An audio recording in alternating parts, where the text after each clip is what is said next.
Good day, dear students. Today we are going to talk about neurotransmitters. We'll be specifically talking about acetylcholine and dopamine. So what makes this video interesting is we are going to talk about why famous personalities and old people, how they prevent wrinkles, how we experience pleasure, and how the symptoms of schizophrenia manifest. I have talked in a previous video that a dream led to the discovery of acetylcholine. It was a German scientist, Otto Loewi, who discovered acetylcholine. He took two frog hearts, one with an intact vagus nerve and another with in which the vagus nerve was denervated. When the heart with the intact vagus nerve was stimulated, the heart rate decreased in that heart. And the heart rate decreased in the other heart also. So Loewi hypothesized that a substance was released from heart 1 which decreased the heart rate in heart 2. He called this vagus stuff. Later, it was found to be acetylcholine. We are studying competency 10.10. 10 relates to neurophysiology, and this is the particular competency, chemical transmission in the nervous system, with outlining the psychiatry element. The learning objectives for the video are that one should be able to explain the criteria for a neurotransmitter, classify neurotransmitters, describe acetylcholine with regards to its sites of release, receptors, and applied aspects, and describe dopamine. So, first we'll be talking about the neurotransmitter, that is the criteria of the neurotransmitter and types. The substance, that is the particular neurotransmitter, must be present within neurons, together with the molecules and enzymes required to synthesize it, as in the case of acetylcholine in the presynaptic neuron of the neuromuscular junction. The substance must be released following depolarization of the nerve endings that contain it, and this process must be induced by entry of calcium. The postsynaptic membrane must contain receptors for the particular substance, and the isolated substance must exert the same effect when delivered to a target neuron by a micropipette. If an antagonist molecule is delivered either through circulation or through iontophoresis, it should block the action of the putative thought to be neurotransmitter. And the physiologic mode of termination of the transmitter should be known, whether it is by enzymatic degradation, active transport into the parent neuron, or adjacent neuroglial cells. The types of neurotransmitters are mainly amino acids, that is glutamate, GABA, and glycine; biogenic amines, that is acetylcholine; catecholamines, that is norepinephrine, epinephrine, and dopamine, and serotonin; and neuropeptides, vasoactive intestinal polypeptide and substance P, and neuropeptides involved in mitigating pain, that is endorphin and enkephalin. Other neurotransmitters are the gaseous neurotransmitter nitric oxide, acetylcholine. So I'm going to talk about the sites of release of acetylcholine, the receptors, and the applied aspects. Acetylcholine is released from all neurons which exit the CNS. So it is released at all autonomic ganglia which exit the spinal cord.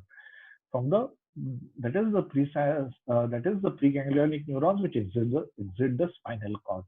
Then the postganglionic parasympathetic nerve endings and the neuromuscular junction, and at the sympathetic ganglia innervating sweat glands, which are called sympathetic, cholinergic, or vasodilator fibers.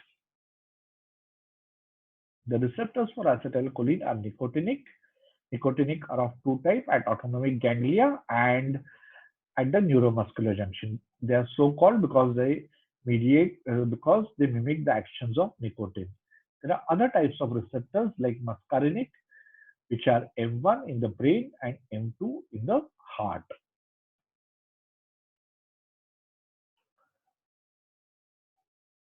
Now coming to the applied aspects of acetylcholine, I am not teaching acetylcholine in detail purposely because it will be covered in detail in the autonomic nervous system. Is that Myasthenia gravis is an autoimmune disease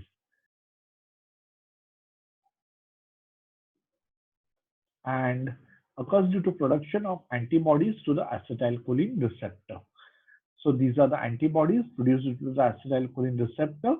There is increased muscle fatigue and weakness, and the fatigue is more at the end of the day. Compare this with Eaton-Lambert syndrome, where the fatigue is improves with activity. So fatigue is more in the morning. As the person does more and more activity, fatigue gradually decreases at the end of the day. Botox, that is a preparation used by famous film personalities and elderly individuals to prevent wrinkles.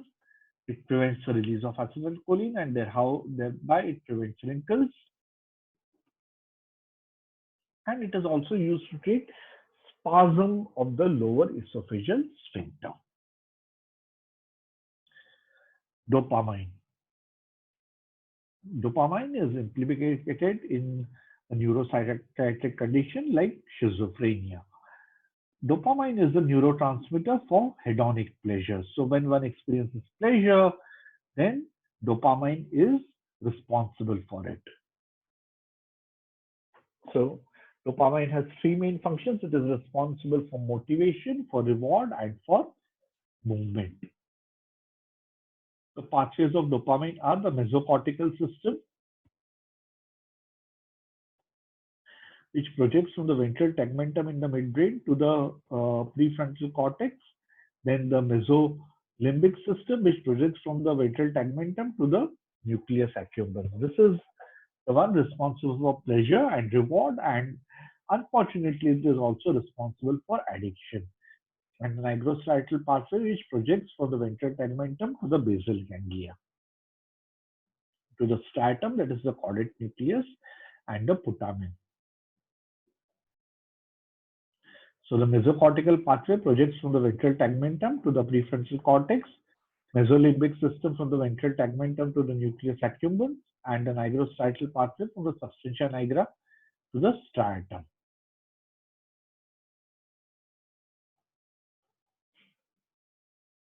Dopamine receptors, D1-like and D2-like. D1-like are D1 and D5, and D2-like are D2, D3, and D4. D1-like increased cyclic AMP levels, D2-like decreased cyclic AMP levels. Diseases related to dopamine are schizophrenia, a neuropsychiatric condition. Then there is Parkinsonism, which is a movement disorder, and addiction, which involves the nucleus accumbens. So schizophrenia is characterized by positive symptoms like hallucinations and delusions, and negative symptoms like apathy, lack of interest and pleasure in activities, and cognitive symptoms. Overactivity of the mesolimbic system, that which projects from the ventral tegmentum in the midbrain to the nucleus accumbens, is responsible for positive symptoms, hallucinations and delusions. And uh, impaired activity in the mesocortical pathway is responsible for negative symptoms, lack of interest or pleasure in activities, and also the cognitive symptoms, disturbances in thinking.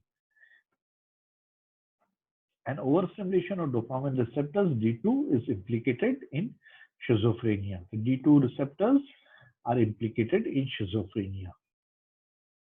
Hallucinations. Hallucinations means the person either sees or hears or smells something which is not actually present. So this is an example of hallucination from the movie A Beautiful Mind.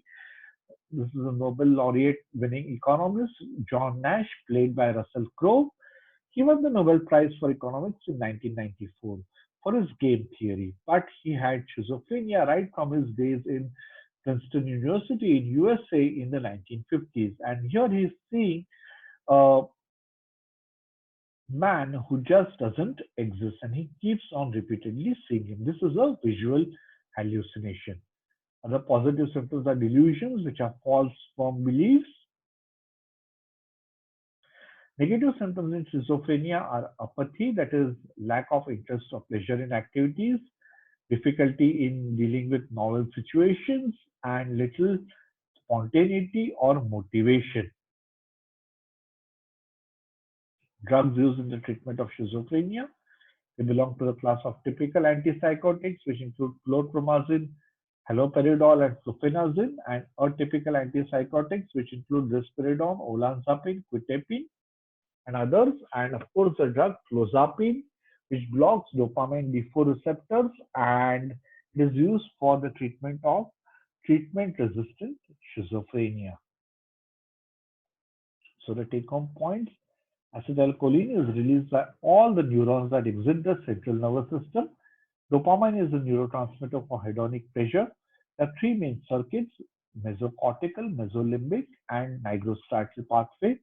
With defects in the mesolimbic system responsible for the positive symptoms of schizophrenia like hallucinations and delusions. And in the mesocortical pathway is implicated in the negative symptoms like apathy, lack of interest, or pleasure in activities.